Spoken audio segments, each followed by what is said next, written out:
It's a good idea to do your homework before visiting any foreign nation, particularly if the country is Russia and you're a semi-ignorant Westerner. Here are a few of the things you should never do in Russia. If you're going to be in Russia in the summer, you don't have to worry too much about this rule. But any other time of year, you probably won't venture outside without a few pairs of gloves. It gets cold. Maybe you should wear these extra gloves. My hands are starting to get sweaty. But no matter how frigidly cold it is, there are occasions when you're simply not allowed to wear gloves. According to the Moscow Times, one of these occasions is whenever you are shaking hands. But why? Because from the Russian perspective, you're not wearing that glove out of a desire to keep those fingers frostbite-free. You're wearing it because you don't want to touch the other person. Oh, pardon my dog. And really, a handshake only takes a couple seconds, and then you can put your glove back on. Be warned, if you are trying to stay away from alcohol, Russia is a terrible place to travel. The Russians are friendly, generous, and they like vodka. Really, that's not just some horrible cliche.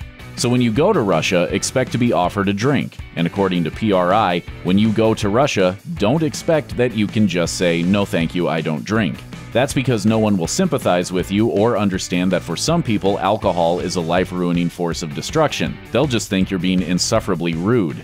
A drink? No, thank you. No, thank you. Never will I drink. Besides being obligated to accept alcohol when it's offered to you, you are also at risk of finding out what the Russian hospital system is like after you become so intoxicated that you need medical attention. Because you won't be offered just one drink.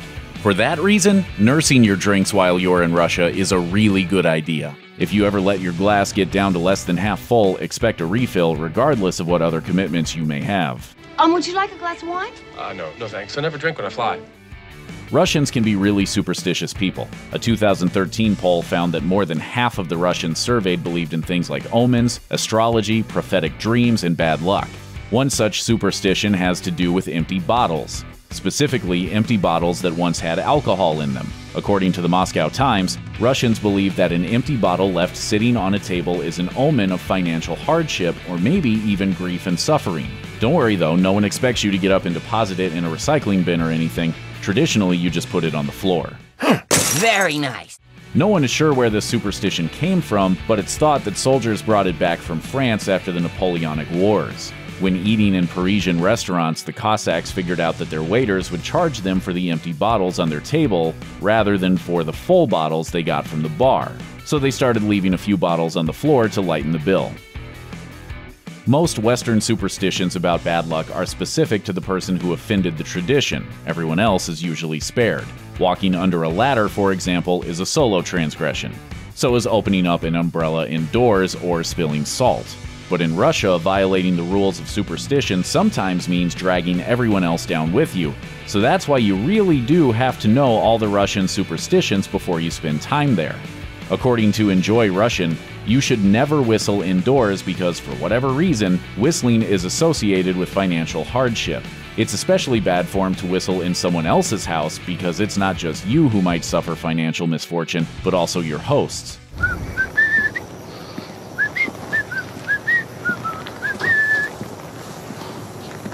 Dun dun dun dun.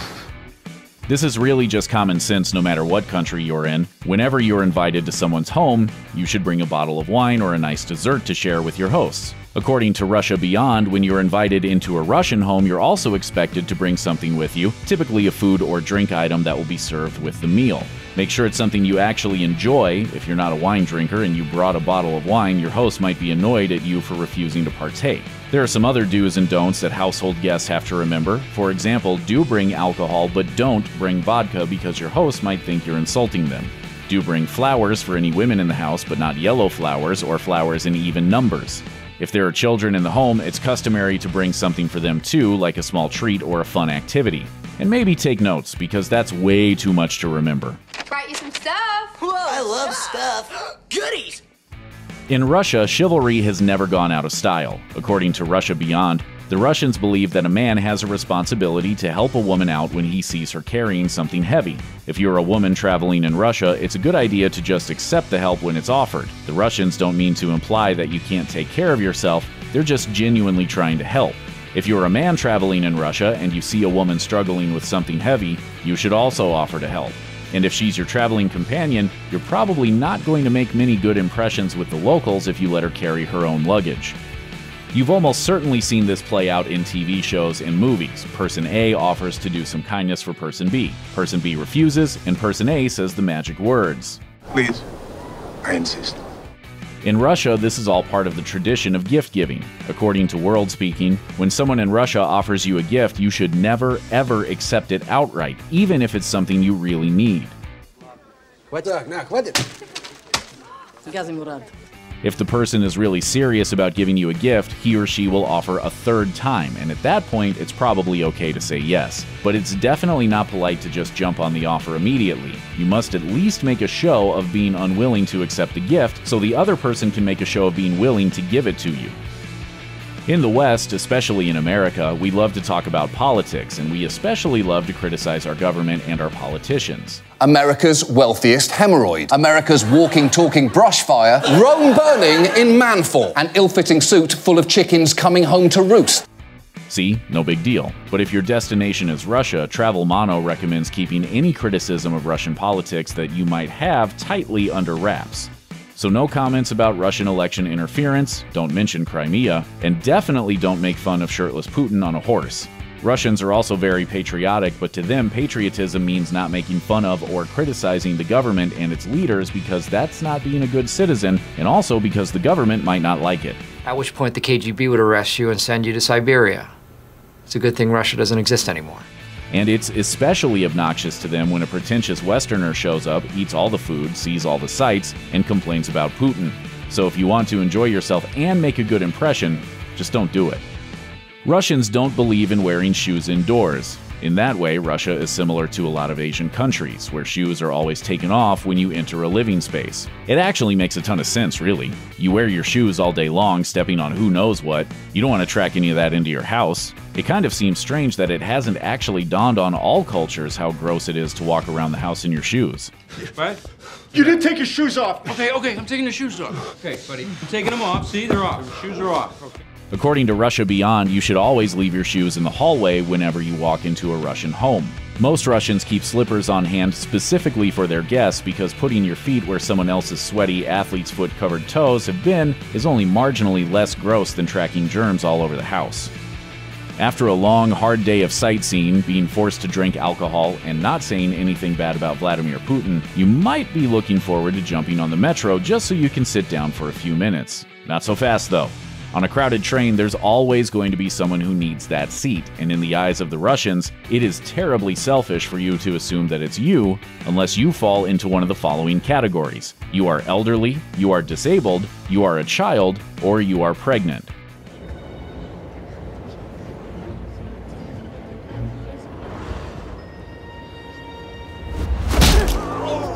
According to ITMO, failure to give up your seat for someone in one of these groups is a gigantic faux pas, and you might actually get told off for being a selfish jerk.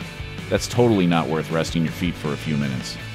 Popular culture sometimes portrays Russians as being kind of gloomy, or maybe even angry all the time, but it's actually a misconception that Russians are perpetually in a bad mood. They're not. They're just very selective smilers. According to The Atlantic, the Russians feel like they shouldn't smile unless they have a reason to. In fact, this is even written into their culture in the form of a proverb which loosely translated means, laughing for no reason is a sign of stupidity.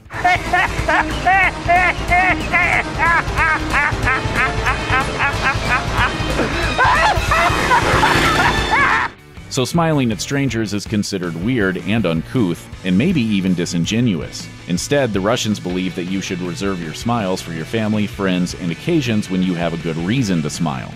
Stop smiling. Stop it. Stop it.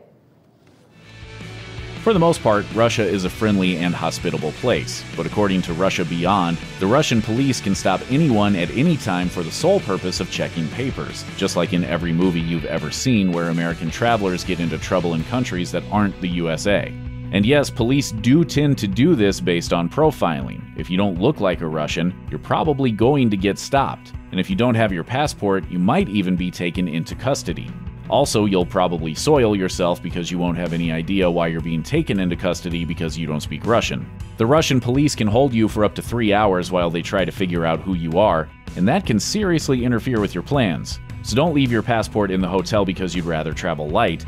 You truly do not know when you might need it. Don't worry, Rob. I got my passport. Actually, you don't, John! Check out one of our newest videos right here. Plus, even more grunge videos about your favorite destinations are coming soon. Subscribe to our YouTube channel and hit the bell so you don't miss a single one.